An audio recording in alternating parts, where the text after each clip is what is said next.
What's going on, y'all? It's your boy Jarod and your girl Gabby. We are back for episode 24. Is this like our thing now? I feel like this has become our thing. Yes. I don't know if anyone else wants it to be our thing, but it's a thing. We're gonna do it. I mean, I feel like if we ever got the actual sound effect, they'll be like, I mean, that's dope because everybody knows what it sounds like, but maybe you guys doing it with your mouths is probably better. Yeah, not the same. I like to do things with my mouth anyway. So. All right. See, this is a family show, so let's rein that in. Zing! Gabby, how are you doing in these streets? I almost flipped it up and asked you first. I was like, is he going to pause long enough for me to sneak on in there? I've been good. These streets have been pretty normal actually this week. And I mean normal, like pre-COVID times normal. I just want to give a disclaimer that I've been very safe. I even actually got a COVID test earlier this week. I am COVID-free and fabulous. I think everyone should get a free test if it's offered to you because why not? We're in weird, crazy times. But yeah, I mean, there's like my social calendar started booking up again. What? Jordan restocks are happening. It's like, what a time to be alive. Am I right? I mean, it's certainly a time. It's a time. Yeah, you know, it's we're already like mid-October, right? I mean, like the finals are basically about to be over. I mean, it's just everything is just happening so quickly. 2020 is just that year that seemingly feels like it's taken forever, but at the same time it's gone by really fast, right? It's a very strange dichotomy. But, you know, I'm out here. I'm safe in these streets. Thanks for asking. You should not pause and give me a chance to. All right, you're making me out to be some rude G over here. I see what you did there. No, that's good.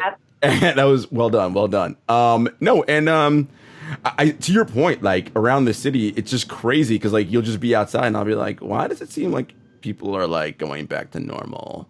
It's just like the streets are more heavily crowded than they were. I mean, yeah, a lot of people wearing masks in certain neighborhoods, other neighborhoods not so much.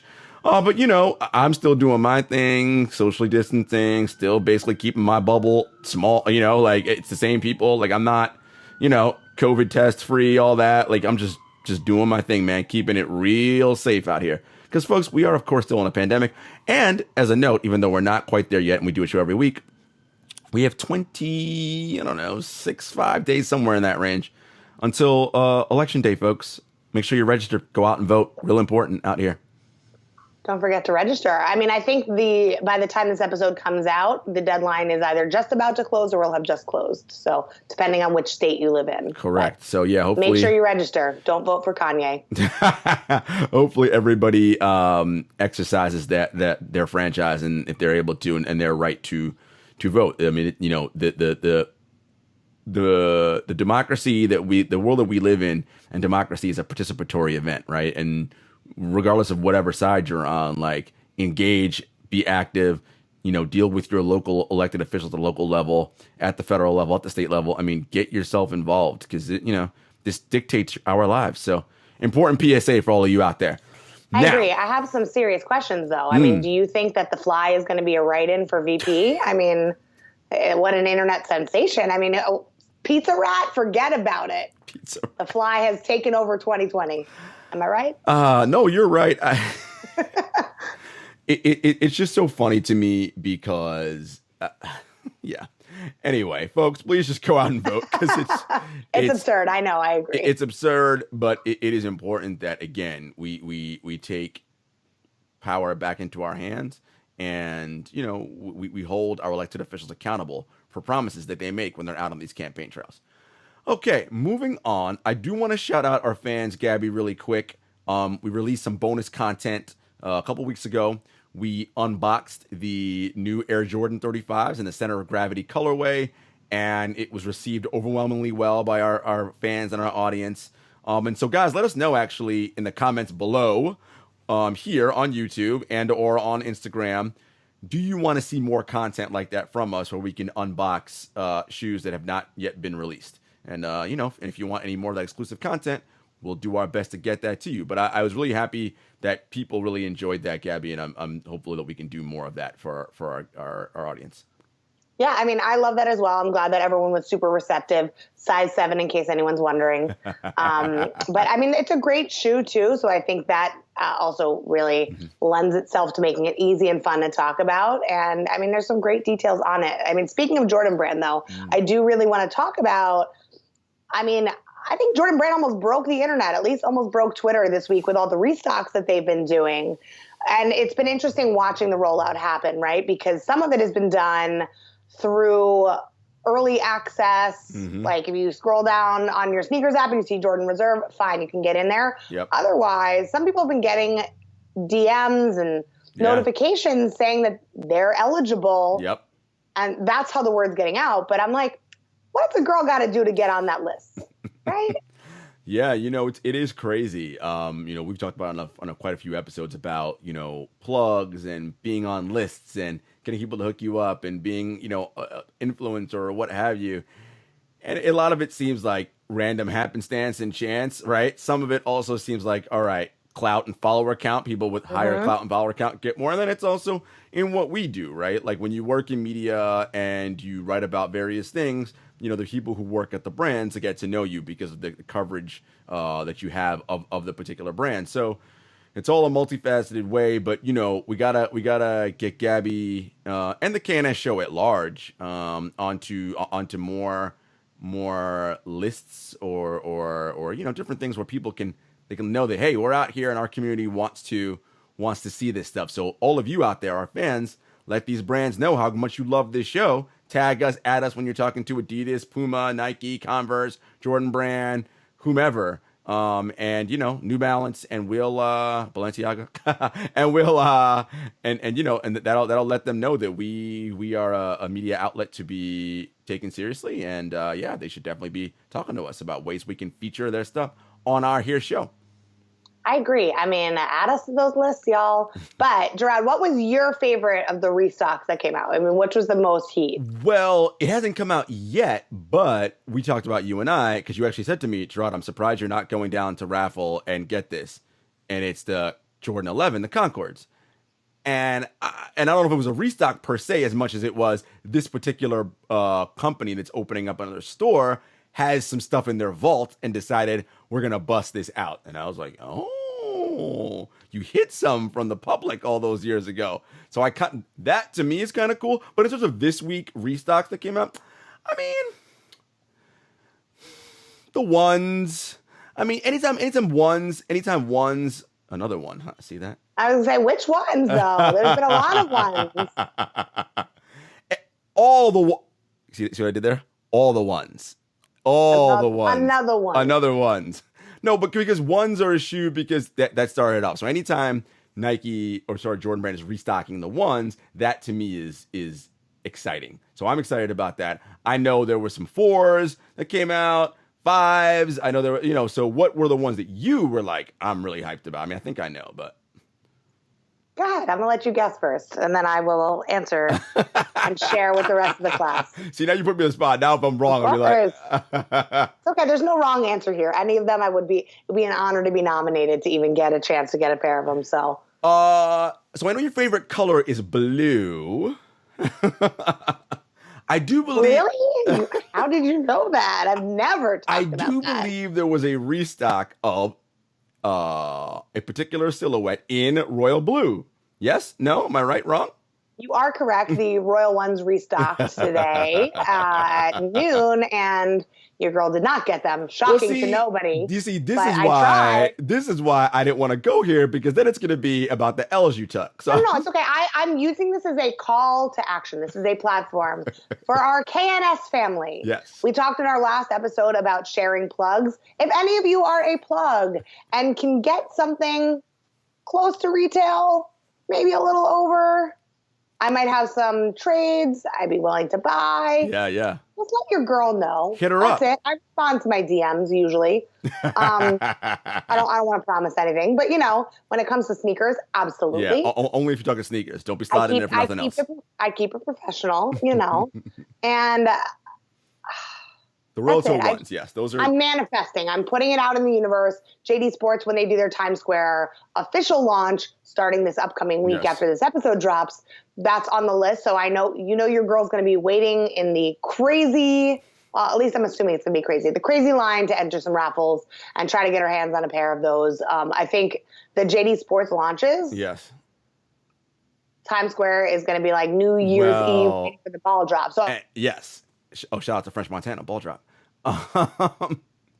Some exclusive content. We'll take some behind the scenes video just so you guys can see what we're up to. Yeah. Just because it's a learning for all of us. And like props to JD Sports for bringing back the culture, keeping it old school, you know, like giving the people a chance. So and that for the fans, so they know, our audience, that's what I was referring to. Like, because yes, there are restocks like the Royal Tour ones that Gabby's talking about, but JD Sports also, and it's because they're opening their new flagship store in Times Square. That's it. They're opening a new flagship in Times Square, and they said, here are some shoes we have in the vault that we have not sold, i.e., Jordan 11 Concords and a whole slew of others. So those are the ones that I'm like, yo. And I said to Gabby when she talked, you know, we talk like every day, although, you know, it's been a little crazy lately. I was like, yo. Elected. She said to me, she was like, I'm surprised you're not going down to blah, blah. I'm like, yeah, but you're going, right? So can you put your boy in for a raffle so I can get some kicks? So the only problem with that, though, for those who don't know how the raffles traditionally work, is that you have to bring your photo ID. So say there's a pair that Jarod wants and your girl's not available to go and pick them up. Jarod cannot pick them up as a proxy. You cannot respond on behalf of somebody else. Like, if I also want the shoe, I can't get two sizes, and depending on what it is and who wants it more. I mean, Jarod and I have a good partnership here where we'll keep it real. Keep it 100.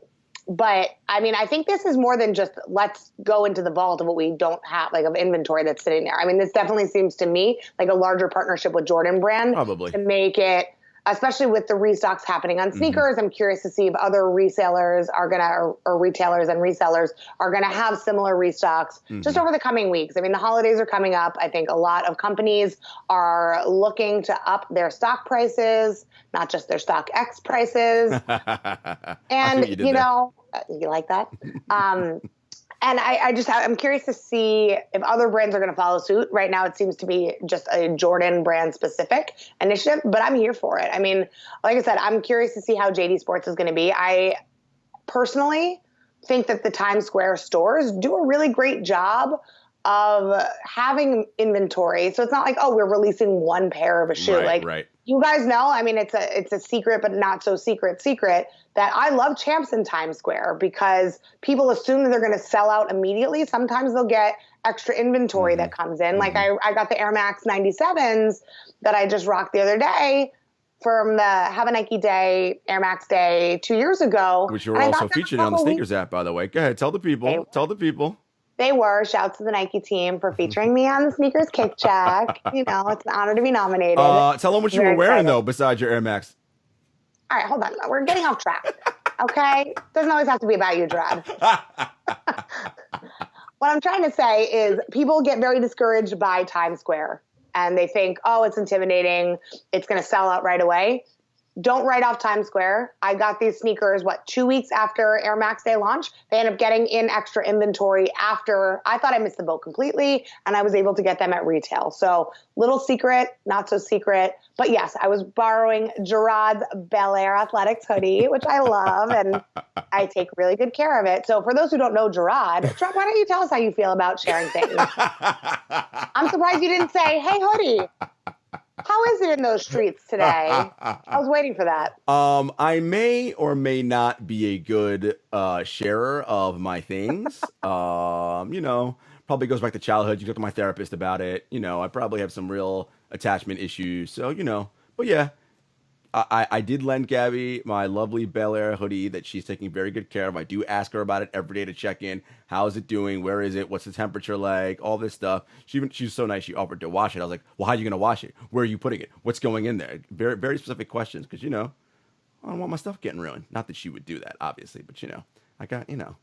I respect it. I mean, I'm glad that you mentioned that the temperature of the space, it is in a nice 68 and 72. You know, it's a nice climate for fabrics. I like that. I've heard, allegedly. It's an excellent climate for fabrics. It's in a nice Jordan brand tote, folded with some other surprises as a thank you for Jarod being so trusting Surprises. Oh, so now he's like, you can keep the hoodie. We good. Keep those No, surprises. no. But to Gabby's point, though, yeah, like, and I think you hit the nail on the head. We're in October. Look, the holidays are around the corner. And it probably is, to your point, Gabby, a good timing with the Jordan brand and a larger partnership that may just be just in time for the sneakerheads and people or sneaker connoisseurs and people who just like shoes in your life that, all these things are happening at once. So very cool. Folks, as you know, this is episode 24. Mamba. Right. There is a certain late basketball player who wore that number. And this is our Mamba episode. So that is sort of the clue as to who our guest is going to be for the rest of the show. So stay tuned. What's up, guys? We are back. Gabby, we are not alone. We are joined by the illustrious, elusive, incredible Victoria Jacoby. See, I use her government name. Now people are like, who the hell is Victoria Jacoby? We're like, who? AKA Count on Vic on these internet streets. If you've seen her. Say Vic, and then it's like, wait, Count on Vic? That's the one. That's the one. That's the Vic. Vic, what's good? Everything's great, guys. Everything's great. I'm back at work. COVID is COVID, but as long as I am doing what I need to be doing, I'm happy, Love it. Mentally in a better space for sure. We love that. Like if you guys looked at me like 2 months ago, I would have been like, I can't be on camera. We are so excited to have you, Vic, because for everyone who like follows our show and who's just out, because we're a sneaker show, we're also part of the basketball community, all that. If you're on the internet, you know who Vic is because she either got some funny ass memes, some comments, like she's mad at somebody for missing free throws on the Lakers. Like we got like that's Danny Green missing threes. Danny Green from missing threes. We have one job. You see, so we wanted to have Vic on because she is someone who you see all over the place and around this industry, but we wanted to, get a little bit into the story behind this interesting and fascinating woman. And I call you elusive because that's what you are. You are in fact elusive, right? Because there's a mystique to it. There is a 1,000%. People don't really know all of it, and they don't need to know. No, of course. They don't need to know everything. Can't give away all the secrets. But Vic, I think a great place for it to start is you are not a Native American. You are not born here. So give us a little bit of your background and how you arrived on these shores. So I took a boat. No, I did not take a boat. I was 13, moved to New York from the Middle East, from Israel. I grew up on the beach, very chill, calm, family, surrounded by family. Had to kind of leave all of that behind, which isn't easy. Immigration is, I feel like we all know someone in our families, it's some generation. I'm first generation American, so I get it. There you go, and my parents are 2-time immigrants. So moved to Israel. I was born. Then we moved here when I was 13. So 13 years ago, 13 and a little bit. Little bro was born here. So just a little bit about my family. But, I think immigration obviously isn't easy. It's something that is a process, it's a learning process. And that's kind of like how I do everything in life. You fall down, you learn from it. Everything is a learning experience, and that just kind of like molds who you are, your personality, how you move, and I'm still learning, every day is a learning experience to me, and you evolve. And I think moving here to New York was a blessing. Like you can move anywhere. Like thank God I didn't move to like Bumblefuck, Indiana. No. Agreed. Signed a max deal to New York. Thankfully. I love it. 8 years, what, 140 mil, somewhere in that range? Yeah. I wouldn't be here. I wouldn't be here at all. Like I would leave New York. No, but always had love for sports. It was kind of like my only outlet always to be in my own head and kind of tune everything else out when things weren't great and I couldn't really communicate with anyone because I didn't know anybody here. So, I feel like sports, like this industry, the way everything came about, it just kind of happened. It's not something that I grew up oh, like this is what I'm going to do. Because also you don't really know what New York can offer, and it can offer so many different things. Like even day to day, like I hear different things that people get into and do, and everyone has a side hustle and everyone's doing so many different things. I feel like New Yorkers are hybrids. Like we're all so good. Like Gabby's so good in different things. You know, you were like, how many games have we done at Barclays? You also doing this and so many different things. So everybody has different fortes, and I feel like New York allows you to grow that and, you know, become like really like hone it down and become who you are. So, you know, I'm less than humbled in that sense. Hashtag less than humbled to not be one of those influencers. But yeah, I feel like, you know, I love the city. Everyone always thinks, oh, did you move to LA? Like, no, I'm in LA a lot for work. I move around. I love traveling. I can't ever see myself doing the corporate thing, sitting in an office and doing the same thing every day. It's not who I am. And I feel like, you know, also this move at 13, like it really helped me learn how to talk to people. Because there are, especially in this industry, you know, I deal with talent, I deal with brands, I deal with a lot of people behind the scenes.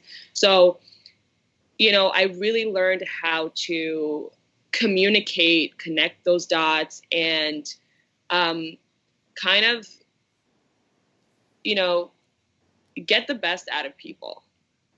And that's, you know, a talent that I didn't even know was a talent until people actually told me, like, yo, you're good at this. Like, this could be something that you could be doing, like, for real. You know what I mean? So, yeah, that's just a little bit about who I am, I guess. Yeah, it's you know, part of what you're talking about there is, and we talk about this all the time on this show with different people, understanding what you're good at, right? And you may not have been able to verbalize what it was, but other people saw it, and you're like, yo, Vic, you can actually do this thing. And you're like, all right. And you like, and then you finally start to realize what it is, right? It's about, why'd you get paid for this? Because I did a lot of this for free in the beginning, you know, like there is a whole industry behind it. There sure is. Paid to connect dots and to make things happen behind the scenes. So, you know, that's something that you just kind of like have to realize on your own and be like, okay, I'm on the level now. Yeah. This way, like, you just got to tell yourself, absolutely. You know, and then people are there to give you that platform. Thankfully, no I've been given that. So, and you've worked for it, and your sports journey is so interesting. You know, so you grew up in Israel, and your dad was a Lakers fan, so you and him would watch basketball together. And of course, everyone who follows you knows, and our audience, if you don't know, the late Kobe Bryant was your favorite player. And when you got on Twitter, this is an interesting story. You had an interesting interaction with Kobe. You want to share that story about how a tweet from you went crazy viral? Yeah. So Kobe made a Twitter in 2013 and said, I'm going to follow 100 fans. I was one of those fans that he followed. So this man at this point is following maybe 80 or 90 people, right? So anything I say is on the timeline. He sees it. I remember I DM'd him, not even expecting an answer back, but I said something like, thank you so much for doing this for your fans. And he said, I still have the screenshot. He said, it's all love, love spelled L-U-V and a heart. And I was like, Kobe just sent me a heart? Like, what? Friends now, call everybody. I was like, yo, this is my friend Kobe. He was just so unexpectedly, he was so nice and engaging. Because everyone knew Kobe Bryant as this killer on the court who doesn't talk to anyone, doesn't like the media, doesn't like interaction. And then it's just like the floodgates opened with this man when he got hurt with the Achilles. And it was like, we talked about Game of Thrones, him and I. We talked about Da Vinci's Demons. He got me to watch that. Like, we just had regular ass conversation. And like, I couldn't go to sleep some nights because I would just like read over him, like, did Kobe say? Like, what? And then, you know, D'Antoni was the coach at the time. I wasn't a big fan of whatever was going on that season. Season was tough. Everybody knows. Shout out to the White, you know, the White doing it for us now, but back then it was a mess. Steve Nash's back was broken. Everything was bad. So D'Antoni, I remember, said something like, in a post-game conference because Kobe had been tweeting throughout the game. So D'Antoni was asked by Arash, my boy Arash at ESPN, and said, oh, it's great, and rolled his eyes about Kobe tweeting during the game. Arash posts that as a tweet. This is what D'Antoni said. I didn't even tag, Kobe wasn't tagged in the tweet. I just said, that's disrespectful. I said, no, I said, get him out of here. Something like that, right? Because I'll have Kobe's back any day of the week. Kobe sees that and tweets me back, if he had his phone on, I wouldn't have to tweet it, LOL. I love the level of petty. I tell him, but Kobe, that was disrespectful. He's like, haha, it's all good. Hashtag, it was nerves speaking. That whole interaction was on ESPN the whole weekend. Kobe talks to fan. I was like, excuse me, Kobe talks to friend. He was like, Kobe talks to fan about the coach, about D'Antoni. And that was like a thing. And then, yeah, you know, like I gained like 5,000 followers that night. I only had like 1,000. I just had like Laker, you know, followers. Lakers Twitter. Yep. I was just live tweeting games. Everyone was like, this is a crazy league. I was like a terrible troll on there. I was just like tweeting Lakers stupid things, you know, and going at anybody that was hating on Kobe. Because like I was always a Laker fan, but when you got on social media in those years, everybody was such a savage. Like people were savaging LeBron and Kobe and all these guys. And I was like, Kobe's really disrespected out here. And that's when I became like, you could say a stan, where I was like, I will kill for this man. Like I will, you know what I mean? Like it got serious because I saw the disrespect and it was so blatant, like literally on your phone, just like, you know, it just unreal. And yeah, that's kind of like how that happened. And then, you know, went from that to working with Franchise Magazine and handing him a copy at the Tribeca Film Festival in 2017. Same year I met him. Hard inside. A few weeks later, we get an email from, can't say who exactly, but we get an email. Kobe wants to see more. And it goes from that. And then like his movie comes out. I'm in LA at a private screening of the movie with the Bus family. And I'm ready to reintroduce myself to Kobe. He walks out of the green room. And I'm like with my hand like this, like a little nervous. And before I know it, I couldn't even see what happened. It was a flash and someone's holding me. He's like, Fave, what you doing here? Good to see you. And you're like, what? Who? And then that's the video that I have of him, you know, just giving me life advice. And I'm just like, the whole time I'm just like, yes, sir, Mr. Kobe Bryant. Yes. And then every time he saw me after that, it was just love. It was like, what's up, Fave? Good to see you. How you doing? Sent me his book, autographed. It's crazy to like come home. My dad was like, oh, you got something, because it came to my parents' house. And it just said Kobe Inc. for a count on Vic. I was like, can I retire now? This is it for me. This is the most I've ever, you know, like in your heart, that's like goals have been achieved. Yeah. And then, you know, there's things that I can't really get into with what I'm doing now. There's a project I'm working on. Everybody will soon see it, but it's with a lot of amazing NBA and WNBA talent. And Kobe was headlining that in December. He was here at that game with, you know, when the Hawks played the Nets. That's right. We were there. Yeah, we were with Trae Young and Ray, his dad. And after the game, we said hello and we talked. And literally a month later, I'm in Philly covering that game, Bron passing Kobe. I get back at 4 a.m. I wake up. I'm supposed to meet with my boy Alex Bazell, who trained Gigi. Kobe was his mentor. He was with Kyrie training Kai because Nets were playing at Knicks at the Garden. He's like, oh, I'll have a ticket for you. Just pull up. We'll talk more about the project. 2 hours later, news breaks. And that was literally my whole month of that. And then Chicago, everything that came after. I was in LA too at that final game before the league shut down. The Nets played there. And I was everything. I was like moving like a zombie because it still doesn't feel real. I still get very, very sad and upset. And I just like, I didn't really know how do you feel when it doesn't feel real and he's kind of like physically, like, how is he gone? You know what I mean? Yeah. Mm-hmm. Yeah. It was wild. And the way it happened too with Gigi was just Yeah, I mean the timing of it, everything was so crazy because that was so that game against Philly because the Lakers were playing Philly. That was what, a Saturday night, I believe. So I was just getting back from NBA Paris. So that Sunday morning when it happened, I'm like jet lagged. I'm like, I don't know what the hell is going on, and I'm like, way. I'm on Twitter and I'm like, man, y'all need to stop playing around. Like, you know what I mean? I was like, I don't want to be annoyed by stupid TMZ stuff. link wasn't working. Yeah. Back to the TMZ, it wasn't working. So I was like, oh, there's no way. Mm-hmm. There's no way. But There's always, no way. when TMZ has it, I'm always like, well, shit, because them fools always know. So I'm like, all right, well, something must be up. And then when everybody was saying, I was like, all right, let me see what's really going on. And then obviously you start calling and whatever. And then I was like, all right, this is wild. It was just a lot. Like, I turned my phone off because I couldn't speak. So I literally spent the whole night on the floor. I couldn't move. I was just like literally tears, and I couldn't even like. I don't even remember exactly. Like, I'm almost kind of, Yeah. You blacked it out almost. Yeah. Yeah. And yeah, for a good like 2 days, I didn't. And everyone's like, I finally turned my phone on, text messages, Twitter's going off, DMs. Are you okay? Are you okay? Like, someone check on Count on Vic. Literally, those were the tweets. Someone check on Vic.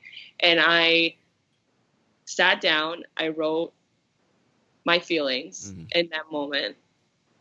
And I put it out there, and it, I'm so thankful. People who don't even know me were reaching out, and it's crazy because like, I'm not even entitled to really like say that I feel any type of way that's different than anyone. Met him or didn't meet him, doesn't matter. Like, I feel like he just touched so many lives and he so many people. And the fact that he had the power, I think the only other guy that has that is LeBron, where like we had one conversation when we met and then he knows who you are, like moving forward. Yeah. Jason's kind of like that too. Harden, like he has the, like he knows who you are. But how does someone that sees so many people, works with so many people, just the fact that he made sure that anybody he spoke to felt like they belonged there. It wasn't ever like, oh, I'm better. You know what I mean? I'm better than you. Or let me like with franchise, like with the magazine, Kobe was like, just give me 5 minutes. I'm like, 5 minutes? I'll give you 5 weeks. From your office, like 5.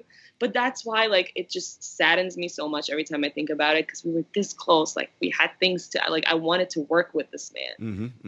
It went from being a fan to him acknowledging me, to him liking my work and giving me a little bit of advice, to, oh, we might do something. But that's it fucking goes. But that's like, that's why you are entitled to feel the way you do, because say whatever people want to say about it, it was, you had a personal connection to and with him, right? Like, now you weren't his best friend and like talking to him every day, but there was a connection there. So that's why you felt the way you did.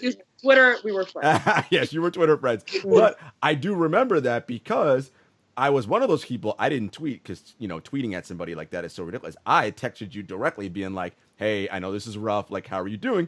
And you were very appreciative. You're like, Jay, thanks so much. Check it in. Like, can't believe it. Like, whatever. Like, because I was like, this man is important to this woman. Like, not just from like, yeah, she's a fan, but like, she knows him like that. Like, so. I tell you, it took me 3 days to get back to everyone. I know. One after the other. And I was so, people were writing really nice things. Some people just sent me, my friend from Atlanta, he's a musician. He was on tour and he hit me up and he was just like, love you, heart. That's all I need sometimes, Some people were telling me about their interaction with him, and that helped too, to hear that somebody else is going through kind of like the same emotions that I'm going through. And then there's people like Alex, who was so close to him and worked with him in Gigi. And Alex still is devastated, And it's just, there's levels to it, you know what I mean? Of course. But being in LA last month, August, a week, was important to me. Yep. We were out there shooting something with Trae Young and also doing, the Nike LA stuff. And Foot Locker asked me to send over a quote about Kobe. And I think, the thing that resonated with me most, that I feel like he over and over kind of repeated, was just try to be the best you can be at what you like, right? Like what you think you're good at, become the best at that. And then he was always giving back, especially in those last 5 years. I feel like he went above and beyond to really put people on, put women's sports on, and there's a lot of people that feel a lot of different ways. Kobe was a complicated man, and I'm not going to be here and tell people how to feel, but just protecting that legacy that he left behind is very important to me. And I will literally murder you. But yeah, I do feel very protective of who he was, especially in those final years, because I got to see that side. Yep. Of course. And I love that you talk about social media and the community. I think especially now there's so many negative connotations with social media, but on our show, we talk a lot about the sneaker community and the sports community, but basketball specifically, usually that community is what brings people together. So I'd love to hear more about just how social media has changed since the time where you and Kobe were tweeting each other to now, and what that community means. I know you touched upon that a little bit, but just how it can be such a useful tool. I love social media. I think it helps me a lot, in a time where I didn't know where my life was going or what I was going to do. And I didn't really I felt like I had that community, that you mentioned, especially with Laker fans and NBA Twitter. And that's a community. And I work very closely with, and Twitter sports here in New York with that. Shout out TJ.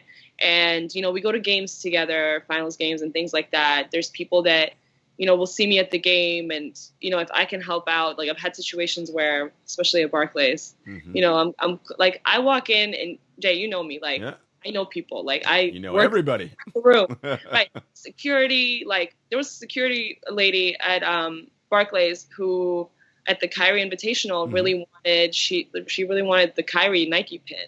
Literally took it off, and I gave it to her. That means something to me. That person has my back. Every time I come in, she's super nice. Where do you need to get big? Who do you need to talk to? You know what I mean? I try to be that person. And anyone that doesn't move like that, I can't really mess with it. There's people that are like, I don't care if I'm sitting courtside or I'm sitting row 200, whatever. It doesn't matter to me. For me, it's I love the game. I consume the game. I don't also understand a lot of people, and Gabby, we talked about this, situations where, you work with people in this industry and they don't know anything about the game. And I'm I'll sit on a Wednesday and I'll watch Pistons game. Ask me why, but I just love basketball. I genuinely do. I got into this because I was watching basketball, not because, I graduated and I have a degree and now I got to find something. And this is the first thing that came to me. So yeah, it's just, I feel like I really care about the game, and that's what social media gives you, right? It's all a community of people that care about the game. I am a lot more subdued now than I used to be, because I used to be a fan. Now when you're in it and I see too much. I can't say most things, I can't talk about it. So I stick to, being myself, my Laker fan telling self. jokes. Yeah, that's, that's a little crazy and getting pissed off when the game isn't going the way I wanted to. But I know, it's different. I'll tell you how it's different. It was much easier to criticize as a fan, as a 19-year-old fan and now you work with these guys and there's a whole other level of respect. I do not feel, even if I'll die on the Russell Westbrook hill any day. I love Russ. I feel some type of way and I see how hard he works, and I know that. I'm not his best friend or anything, but I've seen him work and I know how he moves, and he's such a passionate human being and he gives back so much. But people don't necessarily always think about that side of things. You know what I mean? All these guys have so much going on off the court that social media doesn't necessarily know about. But when it comes to fandom and loving the love of the game, it doesn't get better than live tweeting or, showing a little bit of the access I have. I love that. And all with balance. No, it's actually fascinating, and I will tell you all firsthand. I've witnessed Vic at Barclays and other places, just how she moves in these streets, and it's always cool because I see her it's love, like we're like, what's up, and like, yo, hug, whatever, how you doing, blah blah blah. And then I just like, I'll be like, all right, I'm gonna go do my thing, and I just watch her like, oh, she'll talk to like 35 people, and like, and it's like, but it's always with like a purpose, right? Oh yeah, come here, let me go meet, yo, this is so and so, and it's like, oh, Let me okay. introduce. Right. Yeah. It's Right, just you're this connected. constant, Working. I'm always working. constant Even motion. people tell me like, "Oh, we saw you out. You always out, whatever." If I'm in the club too, like usually I'm not there ever to just have a good time, get drunk, and do my like. There is a purpose of why I'm there. These guys, I take care of different things. So whether it can be anything from actual like work and brand meetings and things like that, to hey, what's good tonight? We want to go to like setting up dinner, and I know so many people in nightlife and fashion, and I feel like I can curate those things and make sure. Like Kelly Oubre had a day where they played here in February, and he was on concussion protocol, and he was like, yo, I have the day. I took him to Dior, to my friend there, Allison, and he had the first look to all the Daniel Arsham collaboration they did. You know what I mean? And he just had a great day. We chilled. They sent him a gift. Everyone's happy. I brought Kelly in, so Dior's happy, and it's like they're expanding their athlete community. You know what I mean? And I do that as just on the homie thing. Like, let me hook it up, and then whatever happens past that have to facilitate. Because again, Kelly is the first ever guy, I think, in the NBA who has a fashion agent. Who's a friend of mine. So like any way I can, like, everybody has their own people. I'm never here to like, oh, I did that for him. Right, you know what right. Connecting, and I'm trying my best to help out. But yeah, a lot of these guys, sometimes need that person, especially in New York. They come to New York, they want to do no doubt. It's like, not yo, like, let me hit up Vic about the touchdown. you know what I mean? So, right. So yeah, that's kind of like where I come in, and it's fun. It's an interesting life for sure. And but yeah, you see a lot that you can't. Well, that's the other thing about it, is that why, because this is a relationship business, right? Clearly, like, and what I know, again, just from people I've talked to, from players that I've talked to, and just seeing how you operate, they know they can trust you, right? They know you're not about to be on Instagram and be like, yo, let me tell you what such and such was doing, blah, blah, blah, blah. Like they know that. Like, if I'm chilling with Vic, like, all right, I need you to hook this up for me, all good. Like, they know that you can be trusted, and you're someone who respects their boundaries and respects the relationship. Yeah, you learn that too. Like in my earlier years, everything was exciting. Oh, I'm with this player, look, or I'm doing this, I'm with this kid. Like, now it's like the less people know and see, the better. Because we're like, why don't you haven't posted on Instagram in months? Like, are you good? Don't worry about me. Like, I'm straight. I just don't care. Like, I have, and Jay, like, you guys know this. Like, I have pictures, I can post every other day and be out there, like, hashtag influencer, like, side, like, literally, I have enough pictures to do that, even in quarantine when there's no arena available at all. But like, I really don't. It's not what I'm here for. You know what I mean? Like, showing a little bit when I'm in the mood to do that, when I feel good about it. And because I do have a little bit of my brand to kind of uphold. Of course. And that's great. But I really don't, like, God bless anybody that does. I just don't have the mental capacity. I feel like it's a lot of anxiety too, when so many people on social media, like, ask you constantly what you do, how you do it. And if people have anything, it's the audacity. Like, people will reach out to me. I don't even know them. Will ask for tickets. And then there's people that are very nice that like, we want advice.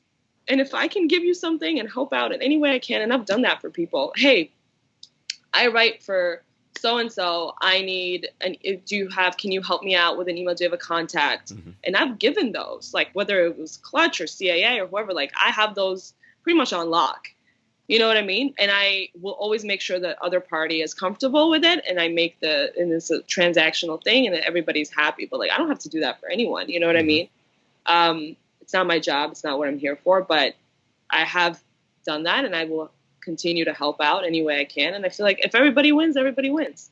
Yeah, and I think that in situations like that, I mean, the three of us, we all have a lot that happens behind the scenes. And sure, we could go crazy and post on social media all the time. And I'm somebody who is pretty active, but It's what I choose to show, right? It's like when you move in silence. The thing with Gabby is that you're active, like, about yourself. You're not like out here telling people's business. You know what I mean? And you're not, it's not about like the flex of it. It's just like, this is what I like. This is my personality. It's who I am. God bless. Showcase that as much as you're comfortable with, you know? Absolutely. But sometimes, yeah, there's that pressure of like, hey, are you going to post this for us? Can you post this for us? Like, if it makes sense for me, sure, but I'm not going to do it. But you don't work for free either. That's what it is. Like, yes to anyone, and now, like, yeah, you know, very, very selective. Also, like, I like visually, aesthetically, I'm very particular. If I absolutely am not in love with it, I will not post it.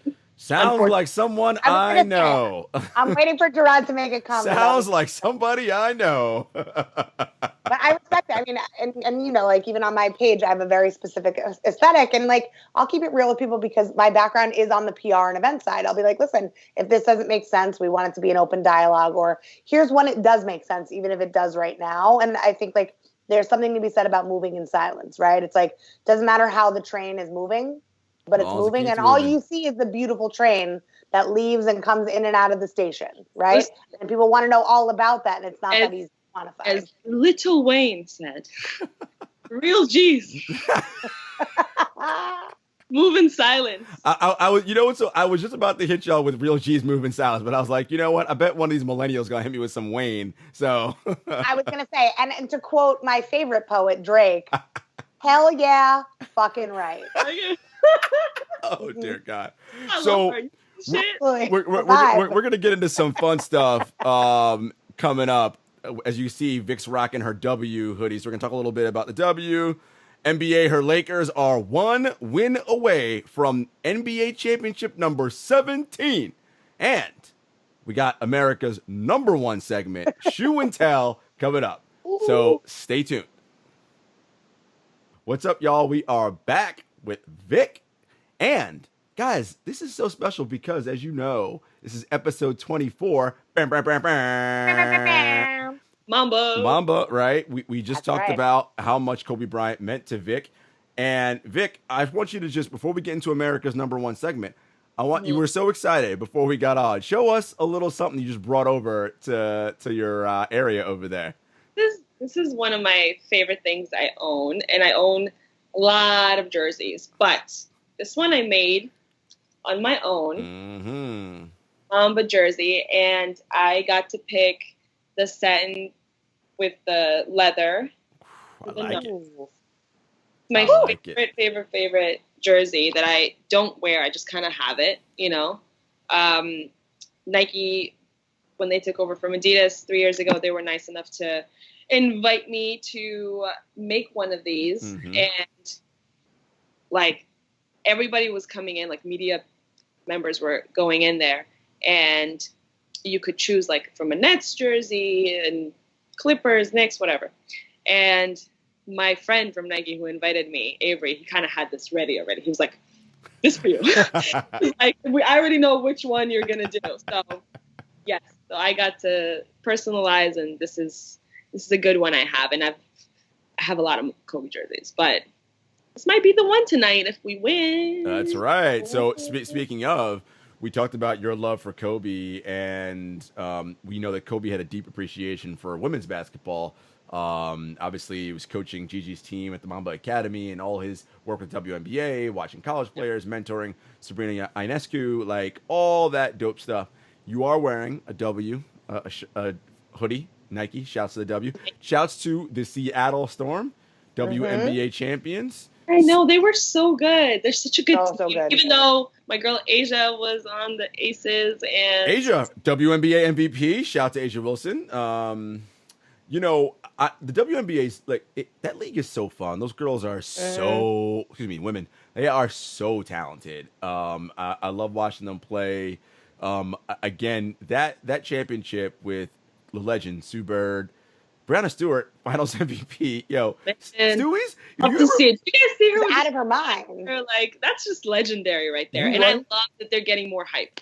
And Jewel Lloyd, and I mean, God, you run down Stewie's just like her last 6 years of like work. It's like, God damn, like that alone, you're like, shit. One of the goats, man. incredible. It's incredible. So I love that, and I know that you do work with those ladies. So I'm happy that you're able to promote and shout out the W. And I know they had a successful run in the bubble. You know, it was so crazy because like the bubble started and the girls, you know, were going in there and showing a little bit of what was going on. Mm-hmm. You guys remember those videos? Yeah. The bubble life, yeah. And yeah, so A and Fee decided, Asia Wilson and Nafisa Collier decided that they wanted to do a podcast. So we talked about it. I helped out with PR, so I got the girls on Slam and Yahoo and VR. And shout out to all my people there that like immediately wanted to have them on. It was such a good vibe.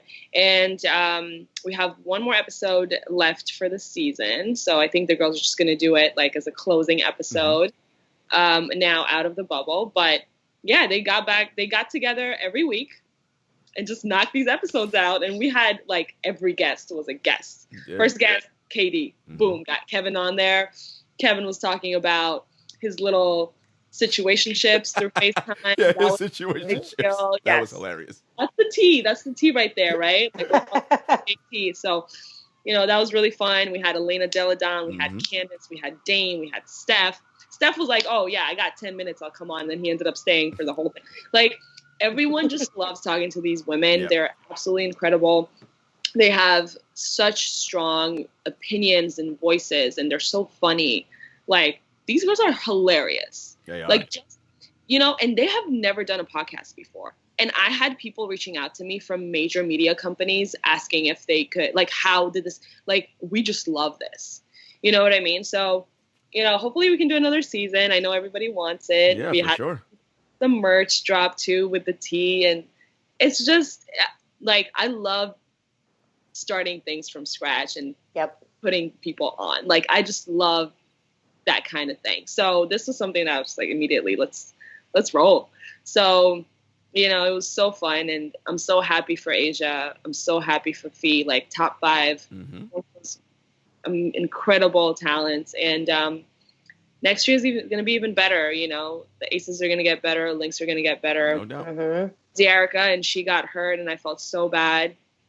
But, you know, that Aces team is trouble, man. They're nice. Yeah, they're tough, they're gonna be a squad to reckon with, for sure.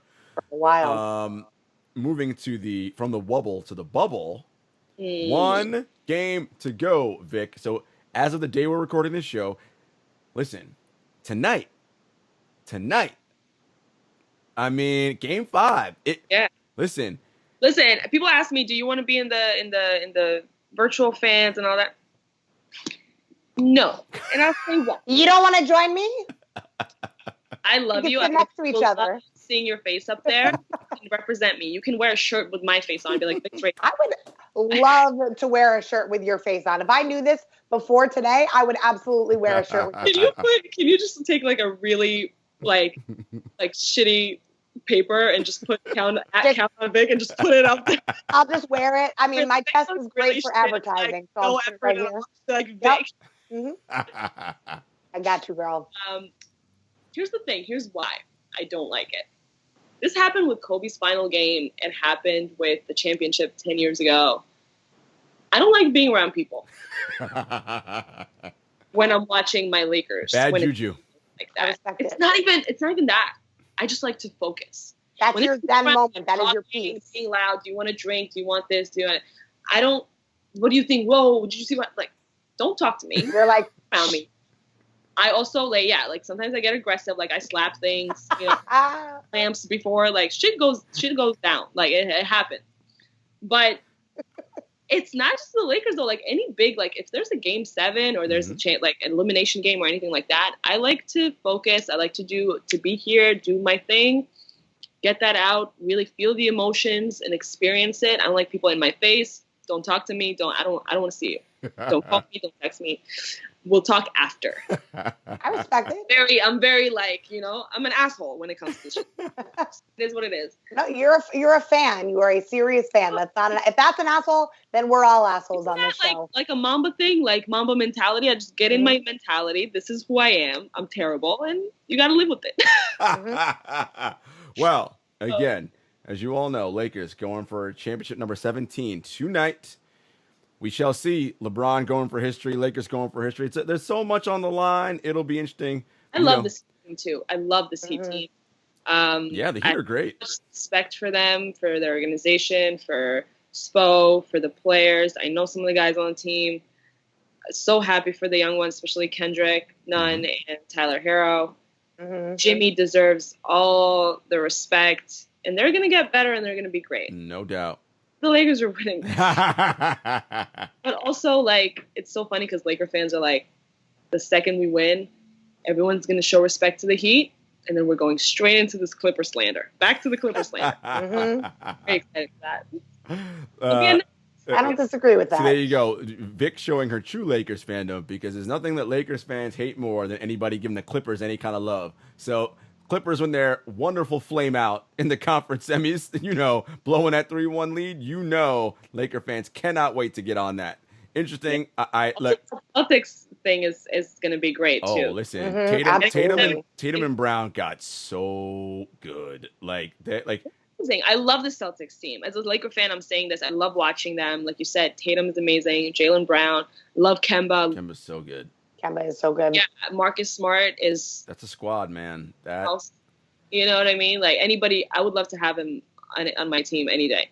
But the fact that we can say, they can't say the 17-16 anymore. And so, like, the Lakers actually won in the last 3 decades, unlike that only other one they got that was 08. Because I think, the Lakers won so many, and then it's just the Celtics are like, okay, so what did you win in the last 20 years? Just like, that's the one. And you're like, well, you only got the one. I mean, my team can't even participate in this conversation. Listen. Knicks, you know what? Knicks ain't nobody even talking about the Knicks. Don't even. Bro, are the Knicks even a team? Vic. Is there even a team, bro? Right, exactly. Are they even a team? I feel like I should just now, just because of this, wear a Knicks t-shirt as a virtual fan. I'm here for the. You don't know. I was rooting full on when Melo was on the Knicks. I know. I was full on a Knicks fan, other than like those nights that they played the Lakers. Like I was here for that. I was like, Melo Knicks, boom, let's do this. Like, but do you agree though? And I say this all the time: the NBA is better when the Knicks are better. Sure. It is a better ecosystem when the Knicks are good. I mean, we have not experienced that since like the 90s. I was going to say. And heyday in the Met with Melo. I was going to say, NBA's been doing just fine without the Knicks being good. Things have been going. But wouldn't it be better than good? You know what it is? And I will give this to Knicks and Knicks fans more than the organization. I will give it to the fans. There is no place, and I still say this with my full chest out. I know where you're going. There's absolutely no place like the Garden. No doubt. These fans, like how they show like the Suns games and sometimes like Pistons games, and when the Sixers were bad and all that, and really anybody seats everywhere. Yeah, and you don't hear the crowd. Yep.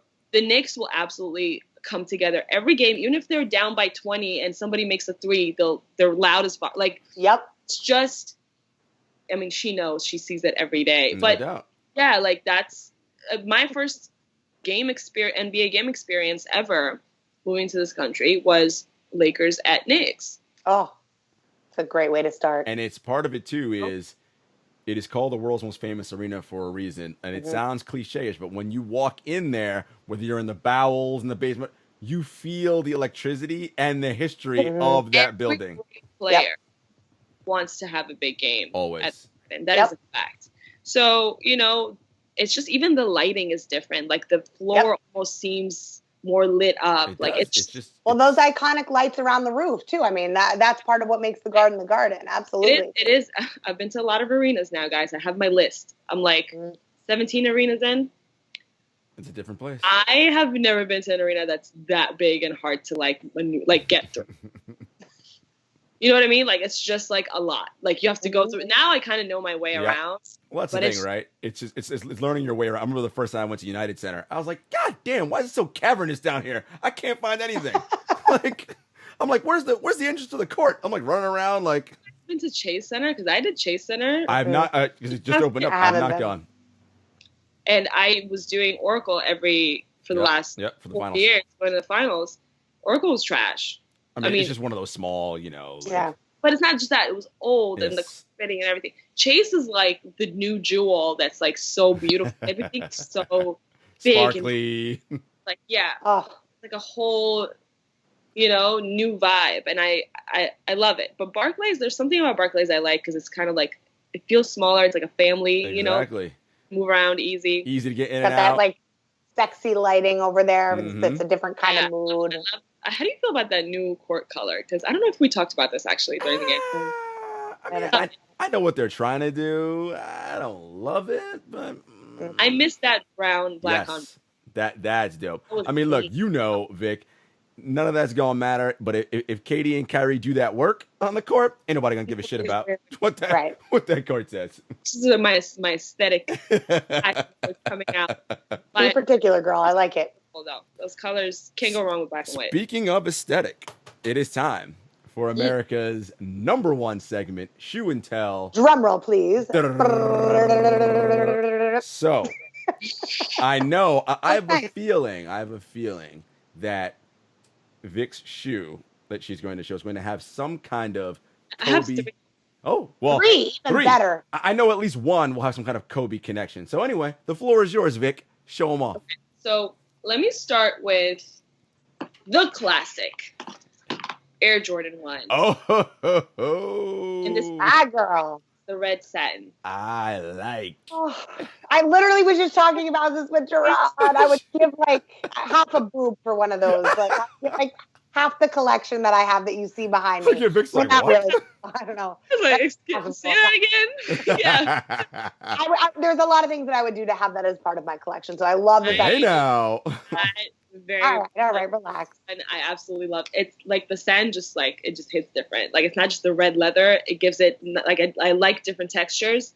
And 3 favorite colors to wear: red, black, and white. I mean, and those are strong colors too. I mean, who doesn't like red, black, and white? I mean, those are. So that anything and everything, I usually wear black all the time. Mm-hmm. I like it. This is my really good one. Then I'll do like a color that because I really love this shoe, and I was one of the first people to have it. Ooh. That is by Nike NYC Communication Department standards. Nice. I love this one. Yeah. Blazer, the Halloween nights that came out, and I got this like the final week of August, so like a month and a half before they actually dropped. And I remember I posted it, and like BR Kicks, all my friends were like that run those pages were like reposted it, and I just felt really, really special, and I just love the color. Mm-hmm. I like that. All white, and you also get the good shoelaces. I love them. Yo, the Blazer's a dope silhouette. I love the Blazer. Mm-hmm. Yeah, it's definitely one of the most comfortable and dope shoes I have. And then I will absolutely do. Of course. Gotta show some love. Yep. My Mamba week. final pair, and I love this little detail here. This is the women's shoe that just came out. Yep. Yep. The Kobe 5 EYBLs. Yep. Yep. Yeah, the EYBLs. And I got Nike LA hooked these up when I was there a month and a half ago for Mamba week, and I love this color. It's one of the most beautiful Kobe silhouettes. Everyone loves the shoe. Everyone it was their favorite out of the whole pack. And yeah, I haven't actually like hooped in these, like hooped, got some shots up because I'm old, can't hoop anymore. But I'm old, I can't hoop anymore. can't actually hoop anymore. But yeah, but that's my roundup, and I feel like these are classic silhouettes, things that I just love to wear with anything. So I have a question though. Will we ever see you in Adidas? Yeah, are you a Nike loyalist? No, I have so much Adidas. I say this very adamantly all the time. I think the most comfortable shoe is the Boost. Mm-hmm. The Boost. Mm-hmm. I have so many pairs. Love my Adidas family. Like I wear them like when we're talking lifestyle. Nike might have the advantage there, but comfort wise, you know, Adidas all day. It's the shoes that I walk in, work out in. And they have so many fun colors that I have, like from like two years ago. I remember when everybody wanted the Ultra Boosts and all that. And the Yeezys, you know, I have a few pairs of Yeezys that are hard to get, or so I hear. And you know, I love those too. It's just really like, I'm the type of person, I can have 100 pairs of something, of different shoes and different things, and then if I just like the one, I'll wear that every day for a month. Yep. Like I'm that type of person. I'm with 100%. you there. This is what I'm into. This is what I'm wearing. Love it. I have a lot of 97s. I love my Air Maxes. I love the 270s. 270s are nice. 270s are nice, so comfortable. It's probably So comfortable. a Nike shoe after the 97s. And yeah, it's really, it depends on what you're going for. But like lifestyle, like comfort wise, Adidas is great. Love it. I Yo. love it. Yeah. Love the stripes. Love the stripes. I gotta say, Vic, you have been a tremendous guest. We are so appreciative of your time. The elusive Count on Vic. Wait, I love the fact that I was like Victoria Jacoby. People were like, "Who the f is that?" I'm like, "Oh, you know Vic." You know Vic. You know her. You know her. I promise you know her. It's not my name like that, bro. I know, Like, my bad. I know I'm putting all your government names out in the streets. My bad. My I bad. know. My bad. Vic, where can the people find you? at Count on Vic, the easiest probably. Love it. And mostly in New York. Some people think LA, but I don't live in LA, guys. But yeah, I mean, honestly, I always tell people, reach out to me. Usually I'm very good with, you know, going through things. But I think, guys, I'm going to take a little bit of a Twitter break after this Laker championship. Ooh, look at that. She's so calling already confident. After we get number 17, I'm good.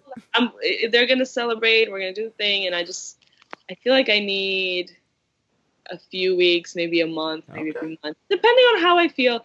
Just a little time off from, because you know what it is with NBA Twitter? It's just like the same arguments, same conversations every day. You know, Steph is better than this guy. Like I don't want to see that every day. I don't want to participate in it. I'm kind of like over that whole conversation. So yeah, I might just take it slow a little bit. You know, you need to do that sometimes. Yes. You do. Social media is a lot. It's a lot of anxiety. You know, you always feel like you have to catch up with yourself and to a certain crowd. And sometimes it's good to take a break. I love it. Some Vic time. Well, folks, thank you for joining us. As always, you know where to find us. Apple Podcasts, Spotify, SoundCloud, Stitcher, YouTube, all that jazz. Oh, they're on everything. Listen, we out here in these streets. Oh, man. Yeah. Twitter, Instagram, Facebook. Well, thank you, Vic. We love you. Thank you for joining us. And guys, we will see you next week. Peace. Hit him with this. Woo. Yeah, that's how she does. Yep.